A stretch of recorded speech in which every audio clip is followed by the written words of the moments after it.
Bismillahirrahmanirrahim. Assalamualaikum warahmatullahi ta'ala wabarakatuh. Alhamdulillahi rabbil alamin. Wa sallallahu ala sayyidina Muhammadin wa ala alihi wa sahbihi wasallam, amma ba'd. Baru beberapa hari yang lalu keluarganya Habib Bahar mendapatkan musibah. Adiknya itu dipersekusi lah katakan ya, dengan cara yang tidak elok. Kemudian yang menjadi tragedi itu komentar-komentar yang dilontarkan terhadap kejadian itu sudah menghilangkan empati. Nah, kemudian masuk lagi kabar, ini saya tahunya pertamanya lewat WhatsApp ya. Tolong di reaksi lah katakan kejadian ini begitu. Dan setelah saya lihat itu, caption dari video yang saya terima itu rumah salah satu Habib itu di vandalisme ya. Jadi yang dilihat itu ada poster-poster yang dirobek. Nah, kemudian ada versi yang lain dengan judul yang berbeda. Judulnya di sini bukan rumah Habib tapi markas FPI Brebes digeruduk paksa tanpa perlawanan. Nah, kemudian saya juga melihat ada reaksi dari channel Bejo Dunia Akhirat yang mengatakan itu bukan dari PWI, karena memang caption yang saya terima dari video yang sampai kepada saya itu tulisannya adalah kerjaannya PWI. Nah, yang mana pada akhirnya saya ini bingung ya, dalam pengertian perkara yang seperti ini kalau mau direaksi itu apa yang mau direaksi begitu. Karena sekali lagi ini bukan permasalahan pemikiran, ini bukan permasalahan yang suka digembar-gemburkan sama si Imad begitu ya, ilmiah versi dia begitu, yang mana nggak ada ilmiahnya. Tapi ini sudah masuk ke dalam ranah pelanggaran hukum secara nyata yang dilaksanakan oleh orang rame-rame begitu. Kita lihat dulu saja ya, supaya kita bisa melihat dengan jernih sebenarnya apa yang terjadi. Ini dari sumbernya dari TV Al-Waha. Sejauh yang saya lihat ini channelnya Mukimad. Sejauh yang saya lihat, kita saksikan dulu apa yang terjadi di sini.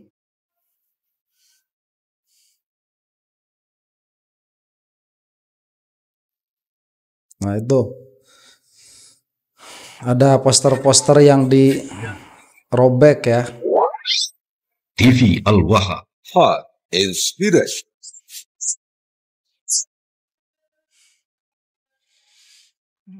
Yang penting nggak rusak bangunan. Oh, pengungsi kok. Ada kata-kata provokatifnya ya, yang penting nggak merusak bangunan. Ini vandalisme sudah masuknya sebetulnya. Dan kalau dilihat secara hukum ini bisa trespassing gitu. Meskipun dilaksanakan oleh banyak orang ya. Ya aman kok, pengungsi tapi gagahan. Bawa-bawa kata-kata pengungsi juga.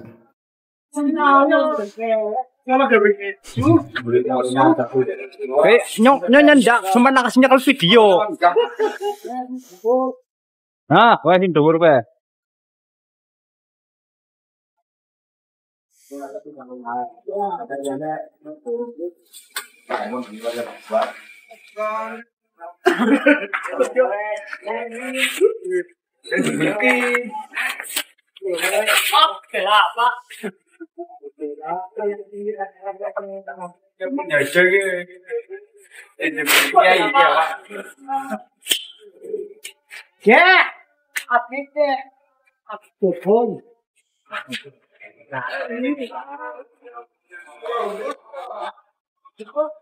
Dan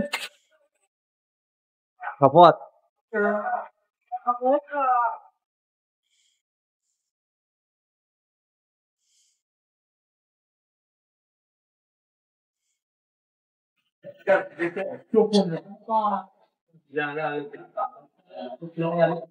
Kan sebab mangalah kowe ya dikot. Ini kok. Aduh. Oh, jangan berdeng.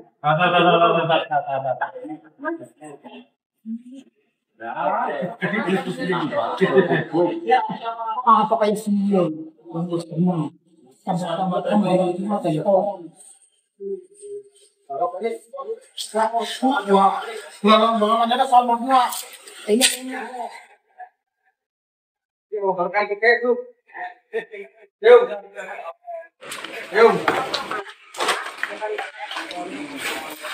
Yan melu-melu ya. Oleh. Apa penjajah kayak gitu? Potong-potongan yo. Potong-potongan. Lot.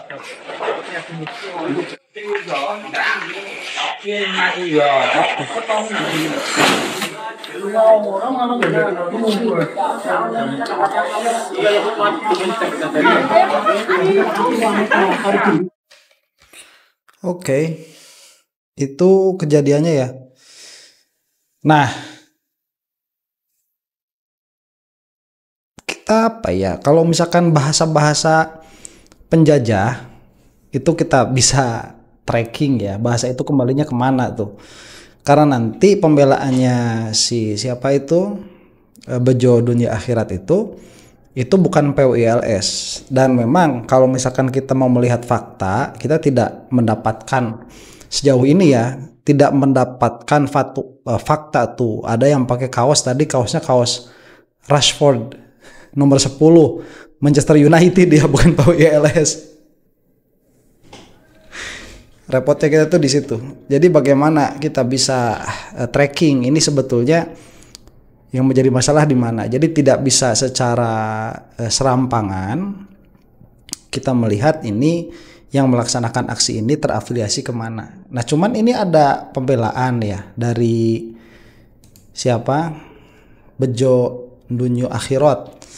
Kita lihat pembelaannya, ini kronologi berdasarkan reportase yang dia baca, entah dari siapa. Kita lihat dulu. Jadi kronologi di Limbangan, di desa Limbangan, Kulon, Brebes, informasi dari warga setempat. Pada hari Rabu ya 18 Juni 2025 akan diadakan Maulid Nabi di rumah kontrakan Hasan Al-Atos di Limbangan, Kulon, Brebes. Kan begitu kan. Nah, Hasan Al-Atos di Limbangan, Kulon, Brebes bertepatan hari itu juga sebelah selatan ada warga lagi ada hajatan. Nah, dan juga sebelah utaranya ada warga yang sedang duka, keluarganya almarhum Haji Sanjir. Karena taruh di kontrakan Hasan Al-Atos menutup jalan, kan gitu kan. Ada yang hajatan ya dalam satu jalan itu loh. Itu menutup jalan kan gitu kan. Wah, karena taruh di kontrakan Hasan Al-Atos menutup jalan, pihak warga meminta secara baik-baik loh, agar diberi ruang jalan tamu buat kondangan dan acara tahlilan. Karena dua itu kan. Tetapi ditanggapi dengan cara tidak mengenakan oleh Mukibin atau FPI lah. Itu si sumbu pendek. Karena itu tempat yang parkir awalnya buat tamu Hasan Al-Atos itu tepat di depan rumah yang mau tahlilan atau yang baru meninggal keluarganya itu, si Sohibul Duka tersebut meminta agar dipindahkan, melarang tempatnya buat parkiran karena mau ada acara tahlilan sendiri kan gitu kan, mau dipakai kan. Namun juga ditanggapi dengan nada kasar dan mengatakan jual berapa itu tanah saya beli. Wah, memang sombongnya mereka seperti itu, kata si Mukibin FPI beradu mulut. Sampai akhirnya terjadi pengeroyokan di tempat kontrakan Hasan Al-Atos. Sebab pengeroyokan warga tersebut sekitar menggeruduk dan membubarkan paksa acara Hasan Al-Atos, kan gitu kan. Kericuan sampai maghrib, pelaku pengeroyokan polisi dibawa sedang diproses, namun terus sampai malam karena ada pihak yang mengancam Sohibul Musibah gitu loh, diancam kan, biasa mereka tukang ngancam-ngancam seperti itu. Warga mulai siaga, jaga-jaga bila mana terjadi serangan dari Mukibin atau FPI itu loh. Lah itu ceritanya seperti itu. Lah PWLS datang ke rumah korban pengeroyokan, sohibul duka, musibah kan gitu kan, guna menenangkan dan menjelaskan bahwa PWLS siap menjaga keamanan warga. Adapun pencopotan foto tersebut adalah aktivitas warga, bukan PWLS gitu loh. Aduh, kan gitu. Kan gitu kan, saking marahnya, geramnya warga sekitar. Ya pendatang loh, ngontrak di situ Hasan Alatos itu kan. Tapi mendominasi, sudah tahu ada yang barang gawe hajatan. Wow, dipenuhi, terus ada orang meninggal. Kan gitu kan, dalam satu gang itu kan. Dipenuhi, sampai ngomong baik-baik, nadanya kasar. Bahkan mau dijual berapa, kami beli. Wah, sombong banget. Ya, itu tipikal mereka seperti itu, mau menanya sendiri. Kronologisnya seperti itu, saudara-saudaraku. Jadi memang kalau urusan framing, tebar fitnah itu mereka ahlinya ahli. Nah ini kurang ajar mereka itu, memutar balikan fakta. Padahal yang bikin masalah itu ya mereka dengan warga kan gitu. Coba kalau dirembuk warga baik-baik, terus dikasih jalan sedikit saja, insya Allah tidak akan terjadi apa-apa kan. Terus bikin drama seakan-akan wah membubarkan acara Maulid Nabi lah, sudah basi. Kami yakin saudara-saudara kami sudah tahu bahwa mereka itu ahli bikin framingan seperti itu. Mereka itu pemain drama semua lah. Itu, jadi sudah paham ya kronologisnya. Kejadian di Brebes ini, semoga ini menyadarkan kita semua bahwa Habib itu ya seperti itu, termasuk para jongosnya itu. Suatu hari tidak dusta, mungkin kepalanya bisa pecah, mungkin seperti itu. Terima kasih, tetap NKRI harga mati Nusantara milik kita. Oke, sebentar ini saya kasih saran dulu ya buat channel Bejo Nunjuk Akhirat. Itu kalau kamu bikin reportase dan ingin dipercaya sama yang mendengar, itu kasih fakta aja, gak usah dibumbui begitu ya. Tidak perlu dibumbui dengan oh itu kan kerjaannya habaib, kerjaannya apa tadi bahasanya itu mukibin, memutarbalikan fakta. Terus mereka itu satu hari aja nggak dusta, itu kepalanya panas dan lain sebagainya. Itu menjadikan kamu nggak punya adalah itu. Kalau misalkan nggak punya adalah, ucapannya nggak bisa dipercaya. Nah itu ya. Jadi karena orang ini tidak memiliki keadilan, tidak memiliki adalah di dalam menyampaikan apa yang dia sampaikan, jadi perkataan ini tidak bisa dipercaya begitu. Sampai memang ada pihak resmi yang mengeluarkan statement yang serupa. Apabila ada pihak resmi yang mengeluarkan statement yang serupa, atau misalkan orang ini dia memiliki keadilan untuk dipercaya, ya kita bisa percaya. Tapi dari apa yang dijelaskan tadi kan, yang jelas keterlibatan PWLS di situ ada tuh. Meskipun mungkin bukan yang mencopot-copotnya itu, dan itu sebetulnya tidak signifikan ya siapa yang mencopot, kemudian apa motif di belakangnya, itu tidak signifikan karena memang pelanggaran hukumnya terjadi. Itu yang pasti tuh. Atau katakanlah perundungannya itu terjadi, apapun motif di belakangnya. Karena kalau misalkan itu diwajarkan, ya pewajaran seperti ini itu tidak pernah terjadi kepada FPI itu. FPI itu misalkan ya dulu kalau sweeping kayak gini kan sweepingnya kemana? Sweepingnya itu kalau bulan Ramadan itu suka tuh ke tempat-tempat yang katakanlah apa namanya tempat hiburan yang masih buka pada bulan Ramadan. Kemudian tempat-tempat makan yang siang-siang hari itu suka buka tuh di sweeping juga. Atau misalkan ke tempat-tempat yang tidak memiliki izin untuk menjual minuman keras, itu di sweeping juga. Dan pensweepingan itu kan pakai baju tuh FPI ya, pakai kaos. Jadi yang pakai kaos ini justru kadang-kadang itu fitnah terhadap FPI, kadang-kadang juga seperti itu. Cuman itu sudahlah selesai ya, karena memang FPI-nya sudah dibubarkan. Yang Front Pembela Islam, yang sekarang itu Front apa Persaudaraan Islam mungkin ya. Ada lagi yang lain tuh, itu juga permasalahan. Cuman yang jelas berarti kan sudah terjadi gesekan. apa tadi menurut reportase yang dia omongin, yang mana tidak bisa dipercaya juga 100%. Jadi kan susah nih kita memilih-milih mana fakta yang benar-benar terjadi, mana yang tidak, begitu. Nah cuman apa yang bisa saya sampaikan ya dari kejadian ini kejadiannya ada, kita tahu kejadian itu adanya lewat video. Dari yang memvideo itu bahasanya sama kan tadi penjajah begitu, kemudian bahasanya sama kan apa namanya itu imigran ya, orang cuman ngontrak doang begitu dan lain sebagainya, yang mana kedua orang ini beda channelnya tetapi narasinya itu ya sama. Kita bisa mengambil sikap dari situ, maksudnya ada zone lah minimalnya begitu ya, kemana larinya ini. Cuman ala kulli hal yang ditakutkan sekarang itu memang sudah hampir terjadi ya gesekan-gesekan di lapangan seperti ini. Itu kalau misalkan ingat, saya pernah membuat video tuh tentang orang yang mendukung KDM, si Abah siapa itu namanya itu ya, dia itu kan mengatakanlah ada ramalan bahwa akan terjadi pertumpahan darah di antara katakanlah kaum agamis dengan kaum non agamis begitu, yang mana dia sendiri yang mengatakan kaum agamisnya ini ya yang sekarang kita lihat kan habaib itu dia yang mengatakannya, videonya ada. Kemudian PWILS itu secara nyata juga mengatakan bahwa musuh mereka itu adalah Ba'alwi, itu secara nyata, dan saya sudah memperlihatkan videonya, itu videonya ada bisa dilihat.